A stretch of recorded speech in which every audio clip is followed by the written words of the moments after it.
Hello. അപ്പോൾ ഒരു പണി കിട്ടിയ കഥ എന്ന് പറഞ്ഞിട്ട് ഞാൻ ഒരു ഷോർട്ട് വീഡിയോ ഇട്ടിട്ടുണ്ടായിരുന്നു.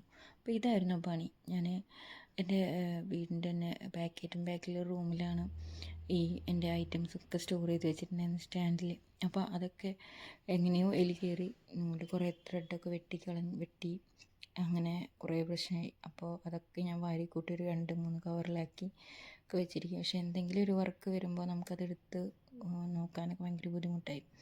അപ്പോൾ പിന്നെ സ്റ്റാൻഡ് വീണ്ടും ഒന്ന് ഒതുക്കി വയ്ക്കാമെന്ന് വിചാരിച്ചു. അപ്പോൾ ഓരോന്നോരോന്നായി നമ്മൾ വേറെ വേറെ വേർതിരിച്ച് വെച്ചു കേട്ടോ. എന്നിട്ട് പിന്നെ സ്റ്റാൻഡിലേക്ക് കയറ്റാൻ തുടങ്ങി. അപ്പോൾ അതിൻ്റെ ഇടയിലൊന്ന് ചായ കുടിക്കാൻ വേണ്ടി കട്ടനൊക്കെ ഇട്ട് വന്നു.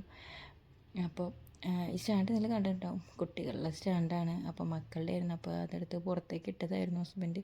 പക്ഷേ എനിക്കത് ഉപേക്ഷിക്കാൻ തോന്നിയില്ല. അപ്പം ഞാനത് വീണ്ടും കഴുകി എൻ്റെ ഒരു ഐറ്റംസിൻ്റെ സ്റ്റാൻഡായിട്ട് ഉപയോഗിക്കാം. അപ്പോൾ ഇതിലൊക്കെ ഫുള്ള് ഞാൻ ത്രെഡ് മാത്രം സെറ്റ് ചെയ്ത് വെച്ചു കേട്ടോ. ഇതിന് പേൾ കോട്ടൺ എന്ന് പറയാം കേട്ടോ ഈ ഒരു ത്രെഡിനെ. പിന്നെ സൈഡിലേക്ക് നമ്മൾ ഒരു സിൽക്കി ആയിട്ടുള്ള ആ ത്രെഡ് ഹാൻഡ് വർക്ക് ചെയ്യുമ്പോൾ യൂസ് ചെയ്യുന്നത്. അപ്പോൾ അത് ഏറ്റവും അടിയിൽ വെച്ചു. അതിൻ്റെ ഇപ്പോൾ മെഷീൻ ത്രെഡുകൾ, മെഷീനിലിടുന്ന ത്രെഡുകളാണ് കേട്ടോ നമ്മുടെ ടൈലറിങ്ങിന് യൂസ് ചെയ്യുന്നത്. അപ്പോൾ നമുക്ക് പേകളൊക്കെ ചെയ്യുന്ന സമയത്ത് അത് ഭയങ്കര അത്യാവശ്യമായി. ഞാൻ ഫുള്ള് കയ്യിൽ ഹാൻഡ് വർക്ക് ചെയ്യുന്നതാണ്. അപ്പോൾ അതിൽ ആരി വർക്കിൻ്റെ നീഡിലും വെച്ചിട്ടുണ്ട്. പിന്നെ ഇത് ഇനിയിപ്പോൾ അടുത്ത് വാങ്ങിച്ച ബീഡാണ്. അപ്പോൾ ആ ബീഡിന് ഭയങ്കര റേറ്റ് വരുന്ന കേട്ടോ, ഒരു ബ്ലാക്കിഷ് കളറിൽ വരുന്ന നല്ല റേറ്റ് വരുന്നൊരു ബീഡാണ്. അപ്പോൾ അതും വെച്ചു.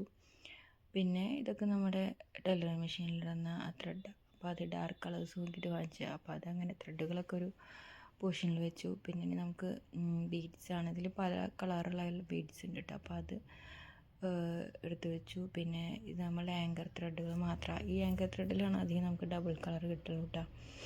പിന്നെ അതിന് മുകളിലായിട്ട് കുഞ്ഞു ഇതൊക്കെ നമുക്ക് 250 ഗ്രാമിന് അല്ലെങ്കിൽ 500 ഗ്രാമിനൊക്കെ 950 റേഞ്ച് വരുന്ന കട്ട് ട്യൂബ്സാണ് കേട്ടോ. അപ്പോൾ നമ്മൾ ആവശ്യത്തിന് മാത്രമേ അതൊക്കെ വാങ്ങിച്ചു വയ്ക്കും. നല്ല ഷൈനിങ്ങുള്ള ബീഡ്സാണ്. അപ്പോൾ ഇതിലെത്ര കൂടി ഷൈനിങ് കാണുന്നുണ്ടോ അറിയില്ല, പക്ഷേ നല്ല ഒരു കളറുമായിരുന്നു. പിന്നെ ഇത് മൾട്ടി കളർ ബീഡ്സ്, പിന്നെ ഓറഞ്ച് കളറ്, പിന്നെ റെഡ് നേരത്തെ കാണിച്ചതിൻ്റെ സെയിം പാറ്റേൺ കട്ട് ട്യൂബ്. കുഞ്ഞിതായതുകൊണ്ടാണ് ഭയങ്കര ബുദ്ധിമുട്ടത് ചെയ്തെടുക്കാൻ. അപ്പോൾ അതൊക്കെ സെറ്റ് ചെയ്ത് വെച്ചു. പിന്നെ ഇതൊക്കെ കുന്തൻ സ്റ്റോൺസാണ് കേട്ടോ. കുന്തൻ സ്റ്റോൺസും പല വെറൈറ്റി ഓഫ് കുന്തൻ സ്റ്റോൺസ് ഉണ്ട്. പിന്നെ പേളുകളുണ്ട്, ഡിഫറെൻറ്റ് കളർ ഓഫ് പേളുണ്ട്. അങ്ങനെ കുറച്ച് ഐറ്റംസാണ് കേട്ടോ, കുറേ ഡിഫറെൻറ്റ് ആയിട്ടുള്ള. അപ്പോൾ നമുക്ക് ആവശ്യത്തിനനുസരിച്ചിട്ടാണ് വാങ്ങിക്കാറുള്ളത്. അപ്പോൾ അതങ്ങനെ ഓരോന്നോരോന്ന് സെറ്റ് ചെയ്ത് വെച്ചു. അപ്പോൾ ബീഡ്സ് കാര്യങ്ങളൊക്കെ ഞാൻ ഒരുമിച്ച് വയ്ക്കുക. പിന്നെ ഇത് ഇലാസ്റ്റിക്കും സിബ് അങ്ങനത്തെ ഐറ്റംസാണ് കേട്ടോ. അപ്പോൾ അതും കയറ്റി വെച്ചു. നമ്മൾ ടൈലറിങ്ങിന് മാത്രമല്ലേ ആവശ്യമുള്ളൂ. പിന്നെ ഇത് നേരത്തെ പറഞ്ഞ പോലെ പേളുകൾ, ഗോൾഡൻ പേളും വൈറ്റ് പേളും, അത് നമ്മൾക്ക് അധികം നമുക്ക് ബ്ലൗസിലൊക്കെ ചെയ്യാൻ. പിന്നെ ഇത് ഗം ചെയ്തിട്ട് ഒട്ടിക്കുന്ന പോലത്തെ ഒരു ടൈപ്പ് ഓഫ് ഐറ്റം അത്. അപ്പോൾ അത് വേറെ വെച്ചു. പിന്നെ rose pearl, white pearl, long പേളൊക്കെ ആയിട്ടുള്ള പാറ്റേൺസ്. അപ്പോൾ അതും നമ്മൾ തുടച്ചൊക്കെ വെച്ചു, കയറ്റി വയ്ക്കും. എന്തായാലും തുടച്ചൊന്ന് നീറ്റാക്കി വെക്കാമല്ലോ എന്ന് വിചാരിച്ചു. അപ്പോൾ ഇപ്പം തുടക്കൽ കഴിയാനും കുറച്ച് ടൈം എടുത്തതൊക്കെ ഒതുക്കി കയറ്റി വയ്ക്കാനായിട്ട്. അപ്പോൾ പിള്ളേരുകൾ ഉറങ്ങുന്ന സമയത്ത് നമുക്കിതൊക്കെ പറ്റുള്ളൂ.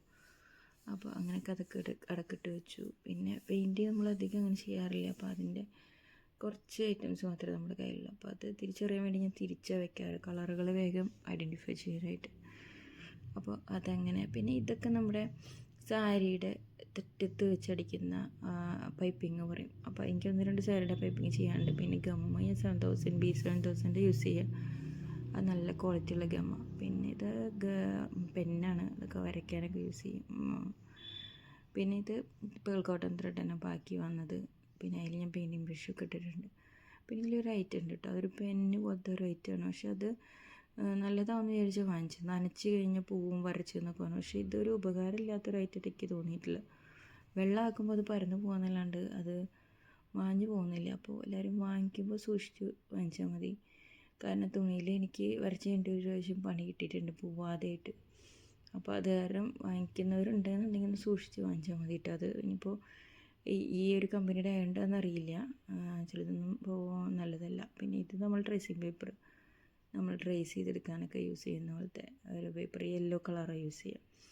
പിന്നെ ബട്ടർ പേപ്പർ എല്ലാവർക്കും അറിയാമല്ലോ, നമ്മൾ ട്രേസ് ചെയ്തെടുത്ത ഡ്രസ്സിൽ അല്ലെങ്കിൽ സാരിയിലൊക്കെ നമ്മൾ ട്രേസ് ചെയ്യുമ്പോൾ ബട്ടർ പേപ്പർ യൂസ് ചെയ്യും. ഇതൊക്കെ വലിയൊരു ഷീറ്റ് വെച്ച് വാങ്ങിച്ചു. അപ്പോൾ ഇങ്ങനെയാണ് ഇതൊക്കെ ഒതുക്കിയത്. ഇനിയുണ്ട് കേട്ടോ, അതിൻ്റെ റിങ്ങൊക്കെ ഫുള്ള് വെച്ചിട്ടില്ല. പിന്നെ ഇങ്ങനെ ബീഡ്സിൻ്റെ ത്രെഡിൻ്റെ ഒക്കെ കൊണ്ട് ഓരോ പോർഷനിലാക്കിയിട്ട് എല്ലാം അടക്കടക്കിട്ട് വെച്ചു. മൊത്തം ഒരു 1-1.5 മണിക്കൂർ നേരത്തെ പണി ഉണ്ടായിരുന്നു. എന്നാലും നമുക്കിങ്ങനെ ചെയ്ത് കാണുമ്പോൾ ഒരു സന്തോഷമാണല്ലോ, മൊത്തത്തിലൊരു സാറ്റിസ്ഫാക്ഷൻ. പിന്നെ നമ്മൾ സാധനങ്ങളൊക്കെ ഒന്ന് ഒതുങ്ങിയിരിക്കുമല്ലോ. അപ്പോൾ നെക്സ്റ്റ് ഒരു വീഡിയോ ആയിട്ട് വരുന്നവരെ ടാറ്റാ.